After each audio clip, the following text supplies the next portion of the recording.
ज़ाहिर है हर जगह की डायनेमिक्स मुख्तलिफ है। जोग्राफियाई लिहाज से भी बलूचिस्तान एक बड़ी मुश्किल टेरेन पे मबनी एक इलाका है। मैं उसका उसका कंपैरिजन शायद अपने पंजाब के इलाकों से नहीं कर सकती, लेकिन बहुत सारे ऐसे इलाके हैं जहाँ पे एहसास महरूमी है, जहाँ पे तरक्की नहीं है, जहाँ पे सड़कें नहीं हैं, जहाँ पे बुनियादी सहूलियात नहीं हैं। लेकिन वहाँ पे जो एहतजाज है, वहाँ पे जो रियासत से मुतालबात का तरीक़ाकार है वो और है। और डीजी इस्पियार की आज आपने गुफ्तगू सुनी, सरफराज बुगटी साहब अभी उस प्रेस कॉन्फ्रेंस में मौजूद थे जो वज़ीर आला हैं, और वो कहते हैं कि एहसास महरूमी और बलोच जो आप कहते हैं ना नाराज़ बलोच रहनुमा, ये मीडिया की टर्मिनोलॉजीज़ हैं। दहशत गर्दी सिर्फ दहशत गर्दी ही समझी जानी चाहिए। मैं ये समझता हूँ कि ये बलूचिस्तान का जो मामला है, मैं तो कितनी दहाइयों से माइक्रो इसकी स्क्रूटनी कर रहा हूँ कि मेरा खुद बलूचिस्तान कलाब से मेरे एंसेस्टर्स का ताल्लुक है, तो probably that is the reason कि मेरा बड़ा इंटरेस्ट हमेशा रहा है बलूचिस्तान में for the last so many decades. बात यह है कि इसमें एहसास महरूमी बिल्कुल एक फैक्टर है, इसमें कोई शक वाली बात नहीं है जनाब। मुझे आप ये बताएं कि जब ये एहसास महरूमी बहुत बढ़ जाती है तो फिर एक्सटर्नल फोर्सेस बीच में आते हैं और वो आके इसका फायदा उठाते हैं। और यही वो हुआ है कि एहसास मरूमी वजह के जो एलीट क्लास है बलूचिस्तान की, उन्होंने अपने जो कॉमन लोग हैं उनका ख्याल नहीं रखा, उनकी बेटरमेंट और उनकी क्वालिटी ऑफ लाइफ में बेहतरी नहीं आने दी। मैं एक एग्जांपल सिर्फ देता हूँ। कितनी दहाइयों पहले हम देखते थे कि ये बलूचिस्तान के जो सरदार हैं, ये जो मुख्तलिफ ट्राइब्स के, इन्होंने बहुत ऑपरेशन में रखा हुआ था अपने नीचे ये जो इनके जी। ट्राइब के लोग।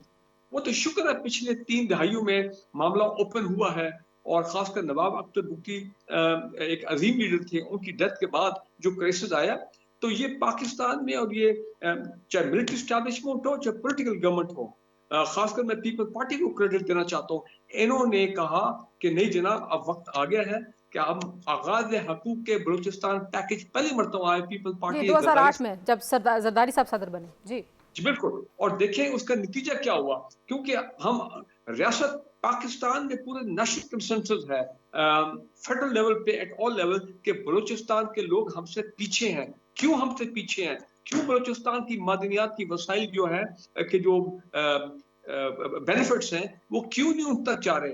क्यों बलूचिस्तान की जो एलीट को लीडरशिप है, क्यों सारा पैसा जो है वो खुद हड़प कर जाते हैं? मैं बड़ा ब्रॉडली बात करता हूँ, करप्शन का नजर हो जाता है, लेकिन ट्रिकल डाउन इफेक्ट नीचे लोगों तक नहीं होता। तो देखें, कोशिश ये की गई कि एक एक फैक्टर मैं बता देता हूँ कि मुसल्लह फौज ने फैसला किया कि जनाब इनको उसी तरह अपॉर्चुनिटीज दी जाए कि वो भी आर्म फोर्सेस में आए। हजारों की तादाद में बलूच नौजवान फौज में आए, आर्मी, नेवी, एयरफोर्स, इसी तरह फेडरल गवर्नमेंट में। उन्होंने कहा, सब ने कहा इनको मेन स्ट्रीम में लेके आओ, इनको अपॉर्चुनिटीज दो, हायर एजुकेशन की, बेटर एजुकेशन की। 13 कैडेट कॉलेजेस तो फौज ने बनाए वहां पे। फ्रंटियर कोर का अपना एजुकेशन नेटवर्क, आर्मी का अपना एजुकेशन नेटवर्क, वोकेशनल ट्रेनिंग। फिर आ गया सीपैक, और सीपैक जब आया तो जाहिर बात है, और फिर रेकोडेक शुरू हो गया, सैंडक का मादी वसाइल का मामला शुरू हो गया चाइनीज के साथ। तो यकीनन लोगों तक ये बात तो गई है ना बलूचिस्तान के अवाम की कि जनाब इतना कुछ जखीरा है सोने का, ठीक है। कॉपर का और ऑयल एंड गैस, तो हमें क्या मिल रहा है? हमारी हालत क्यों ये खराब है? ब्रिगेडियर साहब, आपके ख्याल में क्या क्या हल है? सिर्फ ये कह दें। देखें, जी।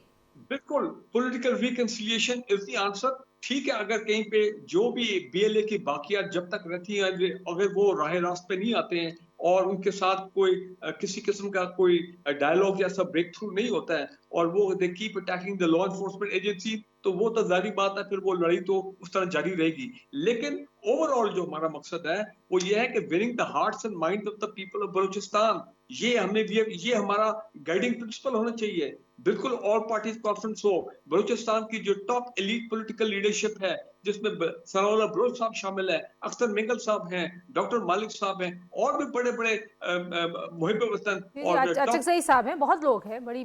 उन सबको लेके आए, सबके साथ बैठे, एक लॉन्ग टर्म प्लान बनाए। और ये जो बीएलए के नाम पे जो हम ये परसेप्शन बन गया है कि ये खवातीन है, हमारी माए बहनें बेटियां वहां पे, यार वो how can we tolerate these women coming out? ये तो हमारे लिए बड़ा अफसोस को शर्म का मुकाम है। उनको हमने दोबारा राय अपना मोटिवेट करना है to come back to the normal life. लेकिन उनको हमने इंसेंटिव भी देने हैं, उनको हमने गले भी लगाना है, उनको हमने अपना फिर वही बात है, वो इकोनॉमिक जो टर्न अराउंड हम चाहते हैं बलूचिस्तान में, उसमें उनको भी शामिल किया जाए।